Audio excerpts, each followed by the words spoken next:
नमस्कार। ग्रेटर नेपाल टिभीमा यहाँलाई हार्दिक स्वागत छ। कालापानीमा भारतले गोर्खा फौजलाई खटाएको छ। यो खबर निकै दुःखद रहेको छ। आफ्नै देशको विरुद्धमा लड्नको लागि गोर्खा फौजलाई भारतले खटाउनुमा यो एउटा नेपाल सिद्ध्याउने खेल हो जस्तो हामीलाई लागेको छ। हामीले यस सम्बन्धी र भारतका सम्पूर्ण करतुतका बारेमा एउटा भिडियो रिपोर्ट लिएर आएका छौँ। अन्त्यसम्म हेर्नुहोला।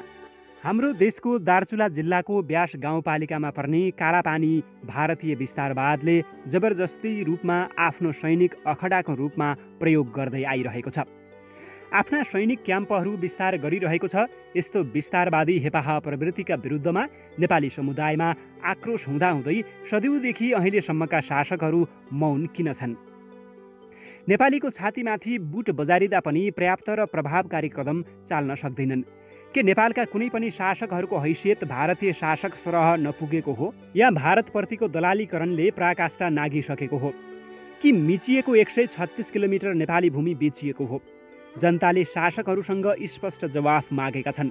चीनको सिमानासम्म बसेका 14वटा भारतीय सैनिक क्याम्पहरूलाई पूर्व प्रधानमन्त्री कीर्तिनिधि बिष्टका पालामा हटाउन सकिने कालापानीका भारतीय सैनिक क्याम्पहरू हटाउन नसक्नुको कारण के हो? विगतदेखि अहिलेसम्मका शासकहरूको कमी कमजोरी नै हो। अब पनि आफ्नो भूमि लुटिँदा जनताले सहेर बस्दैनन्। जब भारतले यो मुद्दा बाहिर देखाएर खुल्लमखुल्ला दादागिरी गर्छ, हाम्रो देशका शासकहरू तब मात्र भ्यू पाउँछन्। मलाई थाहा नै छैन भनेर पन्छिन खोज्छन्। सँगसँगै अमेरिकी साम्राज्यवाद भारतीय विस्तारवाद हुँदै नेपालमा आँखा गाड्न खोज्छ। भारतीय विस्तारवादी शैली सिमानामाथि मात्र केन्द्रित छैन, नेपालको आर्थिक, सामाजिक, भाषिक सबै हस्तक्षेपमा केन्द्रित रहेको छ। जसको उदाहरण हिन्दी भाषाका फिल्म नेपालमा प्राथमिकता पाउनु, नेपाली भाषाका फिल्म आफ्नै देशमा प्राथमिकता नपाउनु होइन र? गण्डकमा नेपालले भारतलाई बेचेको बिजुली नेपालले त्यसको सस्तो दर रेटमा बेचेको छ र त्यही विद्युत तेब्बरभन्दा बढी दर रेटमा हामीहरू किन्न बाध्य छौँ। कस्तो विडम्बना! हाम्रो देशको 20 किलोमिटर नेपाली भूमिबाट बाँध बाँधेर लिएको छ भारत सरकारले। ऊ सिमाना नजिकका क्षेत्रमा मात्र आफ्नो लगानी अत्यधिक रूपमा गर्छ। यसको अर्थ के हो? आर्थिक, सामाजिक, सांस्कृतिक, भाषिक क्षेत्रमा उसले आफ्नो वर्चस्व देखाउन खोज्छ। राष्ट्रवादी मनहरूले यतातिर पनि ध्यान दिन आवश्यक छ। जनतालाई झुक्काएर ढाँटेर जुन राजनैतिक शक्ति शासन सत्तामा पुग्ने गर्छ, त्यो शक्ति कहिल्यै लामो समय शासन सत्तामा टेक्न सक्दैन। झुटको खेती कहिलेसम्म चल्छ? विगतका इतिहास हेर्ने हो भने शासकहरू जब राष्ट्रिय अस्मिता बेच्न कालो करतुत गर्न थाले, जनताबाट नाङ्गेझार हुँदै सत्ताच्युत भएका उदाहरण छन्। कालापानीबाट 12 किलोमिटर नेपालतिर बिओपी राखेर कालापानीको सुरक्षाका लागि सशस्त्र फौज सरकारले कालापानी नजिकै पठाएको छ। यो सकारात्मक कुरा हो।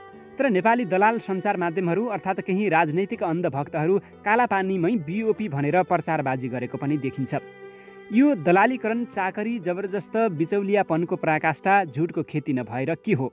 सानो मुलुक जसले अमेरिकाको नाकै मुनि बसेर विश्व महाशक्तिशाली मुलुक अमेरिकी साम्राज्यवादलाई ठाडो धम्कीको भाषा क्युबाले बोल्न सक्ने हैसियत राख्छ भने नेपालको भारतीय विस्तारवादप्रतिको लाचारीपन किन?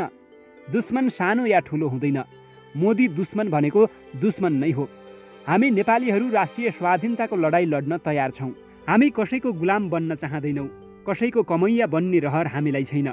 हाम्रा नेपाली नागरिकहरू तिम्रो देशमा लुटिएका, हेपिएका, चेपिएका हेर्ने रहर छैन। कुनै दिन देशलाई माया गर्ने सरकार पनि आउनेछ। सिंह दरबार दिल्लीलाई होइन, केही आमुख नेता गुलाम होलान्।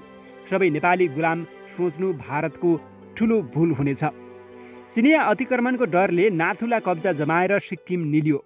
भारतले हेक्का राख्नुपर्ने कुरा के हो भने पाकिस्तान र चीनबाट भारतको सम्प्रभुता जोगाउन गोर्खा सैनिकले प्रमुख भूमिका खेलेका छन्।